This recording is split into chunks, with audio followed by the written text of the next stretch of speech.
Now, on to Shedeur Sanders, the topic of conversation. Everybody, one of the worst games he's played. Obviously, he hasn't had a ton of games as a pro, but had a rough game.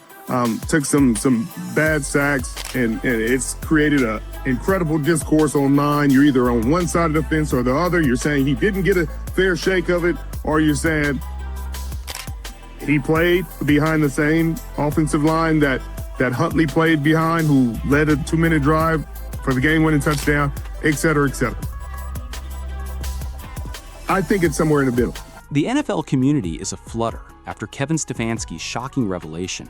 You won't believe what's happening in Cleveland behind closed doors at the moment, I promise. According to reports, the Browns are already receiving trade requests for Shedeur Sanders, their most contentious draft selection. Insiders are publicly challenging Stefanski's handling of the rookie quarterback since the topic has become so heated. Sanders has been demoted to 4th string, despite everyone expecting him to be the heir apparent. Consider that. 4th string, even though he was the most discussed 5th-round selection in NFL history. The worst part is still to come.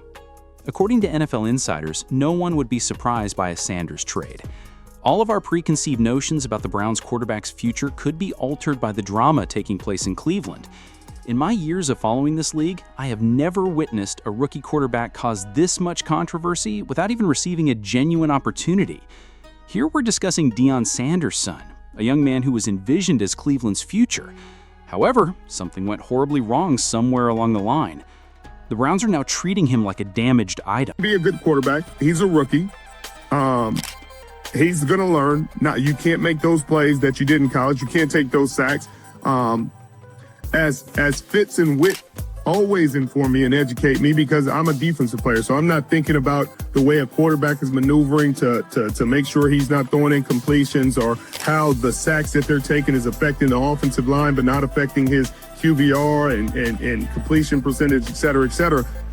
He's going to have to get over that. And I think he's trying to make sure the numbers look like they're supposed to look like. But this is the National Football League. Let the ball go.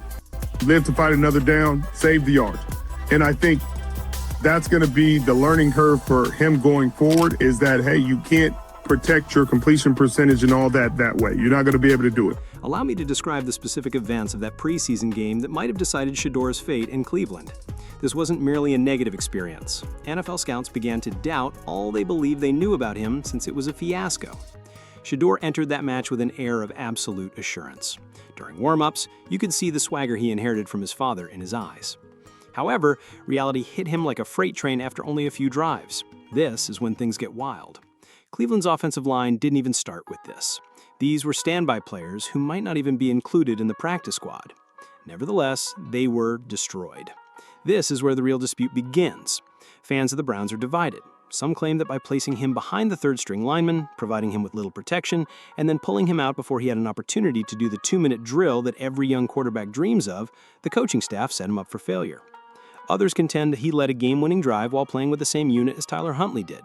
So, was it poor play or poor coaching? That's where the mess starts. In play, I don't know if they're going to do that. I think this is going to be the position. I mean, this is the point we've been waiting for, to see what they do with Shedeur Sanders, whether they trade him, whether they cut him, because keeping Ford is a head-scratching decision. I mean, even nowadays, keeping 3 active is a head-scratcher for a lot of teams, because roster spots are so valuable. So everybody has to be a contributor, whether it's on special teams, whether it's an offensive, defensive. You may be the 6th receiver and you're the punt returner, kick returner. Like, you have to have a role that you play and impact. A 4th-string quarterback being on the active roster, it's nothing to say about Shedeur. It just doesn't make roster sense in the NFL. It does not make sense. That's why they don't do it. Those are the practice squad quarterbacks who play the scout team. And usually still you don't keep 4, you keep 3. So this is new. This is interesting. I would think they would move him, get the draft pick, send him somewhere who would value him and need him. Which version is correct then?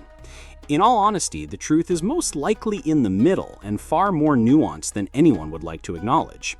Here's what Kevin Stefanski is truly upset about, and the reason he's finally speaking out. This goes beyond Shedeur's performance. It concerns the circus that follows him around at all times. Consider it from Stefanski's point of view.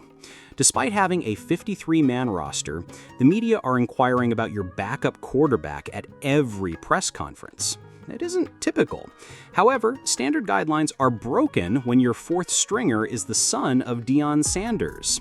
And let's take a moment to discuss those sacks, as that is where Shedeur's lack of experience was most evident. You can safeguard your completion percentage, retain the ball, and prolong plays in college. That is a death sentence in the NFL. Each sack runs the risk of ending a drive, putting your team beyond field goal range and giving coaches the impression that you're still learning the NFL tempo. According to a league insider, Shedeur decided to take sacks rather than throw the ball away because he was so intent on avoiding interceptions. In college, that would be acceptable, but in the NFL, it's suicide. This is where things start to become pretty interesting. Math for rosters. In the NFL today, keeping 4 quarterbacks is practically unheard of. Those spots on the roster are precious. You need players who can contribute in a variety of ways or play special teams. A backup quarterback who isn't even given practice reps? Cleveland cannot afford that luxury. Additionally, forget it if they cut him. He has no chance of passing waivers. Teams would compete for his services. For this reason, a swap makes sense. Get a late-round pick, move him now, and possibly even improve your draft position. Stefanski's play is that. In private, Stefanski continues to think Shedeur has the potential to be a successful NFL quarterback. He has the knowledge, the confidence, and the arm talent, but he needs time. NFL time, something Cleveland lacks. This roster is focused on winning right now.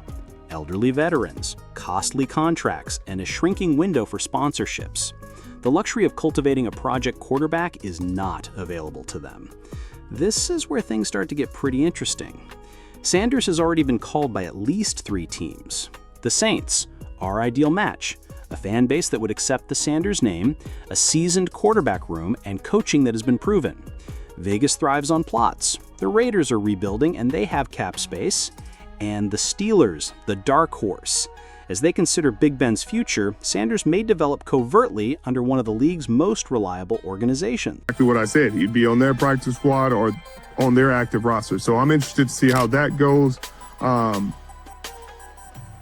There are people making a lot of noise about the offensive line he played against. Play behind. This is the NFL. That's what happens. That's what happens. You know, these guys at the end of a preseason, the 3rd preseason game, these are likely the guys that are getting cut. Most of these guys, unless somebody does something incredible, there are receivers you can go for 200 yards and you're probably still getting cut. The decisions are likely already made. These are just guys getting a chance to put things on tape, audition for the other 31 teams that could potentially pick you up after you get cut, whether it's practice squad or active roster. It's an audition, but it's not like this is something really crazy. And I know people are like, man, he set him up for failure. I didn't understand not allowing him to do the 2-minute drill. I think that just might have been their rotation. They had a certain amount of plays that they wanted him to do. Then they wanted to give Huntley an opportunity before they cut him the next day. Those are things. Let's now discuss Shedeur Sanders, the unspoken question in the room. Coach Prime is not pleased, I assure you. According to family sources, Shedeur believes the Browns picked Shedeur for publicity rather than for football and never meant to give him a genuine chance. It's difficult to say he's mistaken when you consider how rapidly he dropped down the depth chart and how little preseason action he received. Although Shedeur has been tactful in public, he has been using his connections to try to get his son a better deal. And to be honest, that might be the wisest course of action. This is the truth. In Cleveland, Shedeur's presence is now more of a liability than a strength.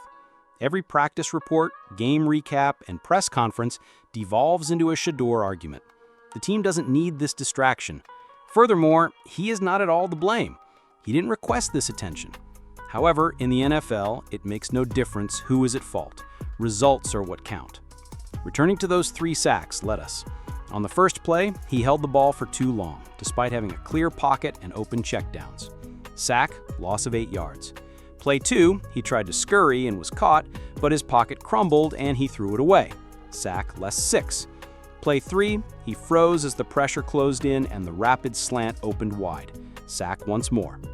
Coaches began shaking their heads at that point. You might be able to extend those plays in college. To survive in the NFL, you have to accept what is available, defend the football, and never give up. Shedeur is having trouble filling the gap. The bottom line is as follows. For everyone, trading Shedeur Sanders is most likely the best course of action. It gives the Browns a draft selection, eliminates the distraction, and frees up roster space. Shedeur sees it as an opportunity for genuine growth, a new beginning, and a reduction in harmful expectations. His rookie deal has few guarantees, team-friendly control, and is inexpensive. That would be a low-risk, high-reward wager for a different club. Ultimately, this has nothing to do with bad guys or errors. Great players in great organizations aren't always a good fit. Stefanski is aware of it. Shedeur's family is aware of it. The league is aware of that as well. So what do you think? Is it wise for the Browns to trade Shedeur Sanders at this time, or are they abandoning their search for a franchise quarterback too soon? And where do you anticipate his landing? The Steelers, Raiders, Saints, or another team? Post your predictions in the comments section. And don't forget to ring the bell and click the subscribe button if you want to keep updated on all the latest NFL drama. You won't want to miss what takes place.